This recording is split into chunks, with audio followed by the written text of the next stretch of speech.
it's Abby. Welcome to my channel, or welcome back to my channel. Today is my last kind of fall recommendation video. So I've done all sorts of different witches and monsters and dark academia and detectives. These are books that don't fit into any of those categories, but are a lot of fun and are very fall, have a very autumn feel to them.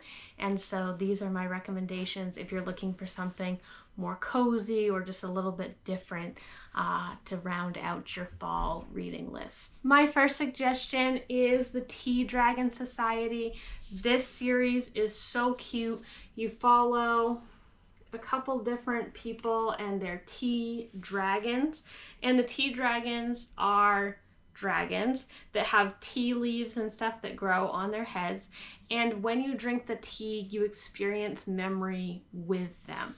And so these stories have great disability rep, great LGBTQ plus rep, and just feel like a really cozy time with a friend. They do very much go through different seasons of time and follow different characters depending on the story that you're in. The third one in particular is very autumn feeling because it takes place mostly during the fall, but all three are very cozy and fit into that atmosphere.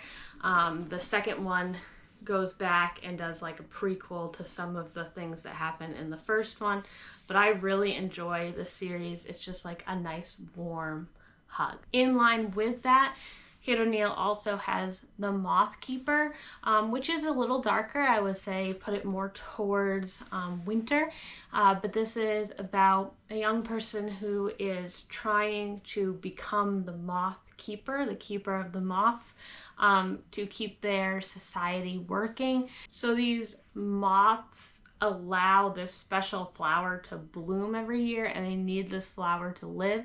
And so it's a coming of age story, but also a story of the importance of finding your place and also being a part of a community, how there are times to go off by yourself and there are times to lean on other people for help.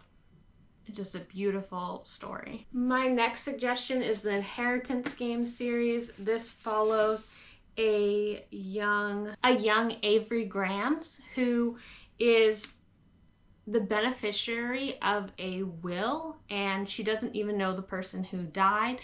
She is brought into the Hawthorne house and needs to figure out why she has been appointed an heir, and also whether she can keep the inheritance or not, because there is a bunch of puzzles and different things that need to be solved.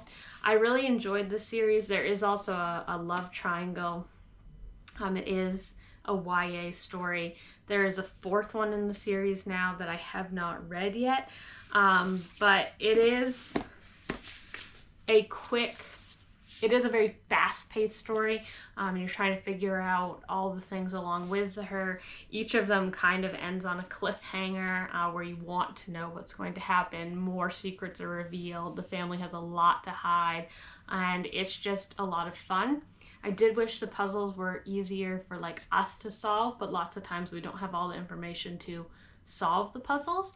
But it is a fun series and a good quick read. Another fall suggestion, which really isn't any season suggestion, is the Anne of Green Gables series. The Anne of Green Gables series follows a young orphan named Anne who is adopted by a family, but what they were trying to do was adopt a boy to help with their farm, but instead they're sent Anne, and Anne has a really hard time doing what is expected of her. She has her head in the clouds, she has a big imagination, but she also has a really big heart. I have not read the entirety of the series, but I think I've read 7 of them. It just is a really sweet tale that follows her through her growing up experience from like the age of 12 to like 30 or 40, but a really cute story and very atmospheric, nature-filled, as she has an awe of the nature around her. Another suggestion for the fall is Pilu of the Woods. This is more like a middle grade graphic novel. This follows Pilu, who is being told these different rules of the forest, but runs into like a forest sprite. And the two of them learn lessons together about what it means to forgive and what it means to love people even when it's hard to love them, and to forgive yourself. This is a very quick read, like I said, is geared towards a much younger audience, but is very atmospheric and cute. Another classic that I recommend is Little Women. Little Women follows 5 girls who are growing up with their dad gone in the Civil War, their mother very busy trying to take care of them, and each sister has their own wants and dreams, but because of society being the way that it is, they also have expectations put on them. Even though the story is quite old, you can still see the family dynamics and how the sisters interact with each other, and relate that to if you have siblings of your own. It is just a cozy read and takes place around Christmas time. There are other books in the series as well, Little Men and Jo and Her Children, but just a really cozy read for this time. My next suggestion is The Firekeeper's Daughter. The Firekeeper's Daughter follows a girl who's part Ojibwe, part French Canadian, and she witnesses her friend's murder, and she tries to figure out what's happening. She's also approached by the FBI to help her kind of infiltrate the hockey team and figure out what is happening in the community with drugs and crime and different things that are happening.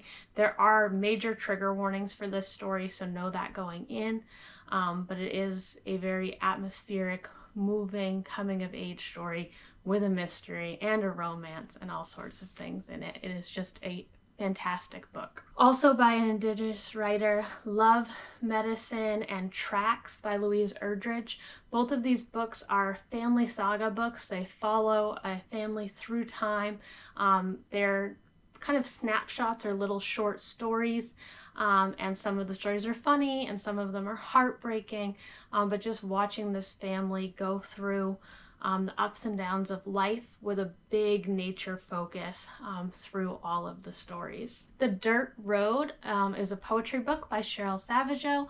These poems again deal with what it means to be Native American, but also French Canadian, and she has a beautiful way of describing this kind of dichotomy or this joining of two cultures and her experience trying to find who she is. The imagery in this is beautiful, and almost every line is connected back to nature in some way. For fantasy, Legends and Lattes, I know everyone knows about this book at this point, but this is a cozy fantasy that takes place in a coffee shop.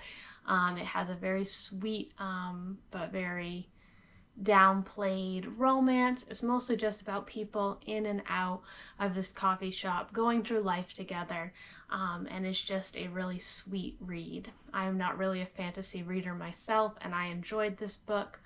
There is a prequel that just came out also that you might want to check out. Good Omens is a book written by Neil Gaiman and Terry Pratchett.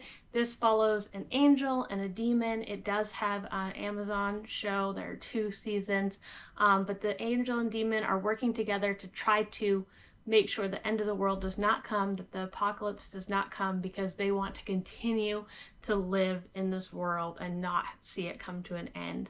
It has little footnotes and commentary throughout, and is so much fun to read, very witty and also action-packed. Do you have any books that you like to read every fall? Let me know what your fall recommendations are, and I will see you next time.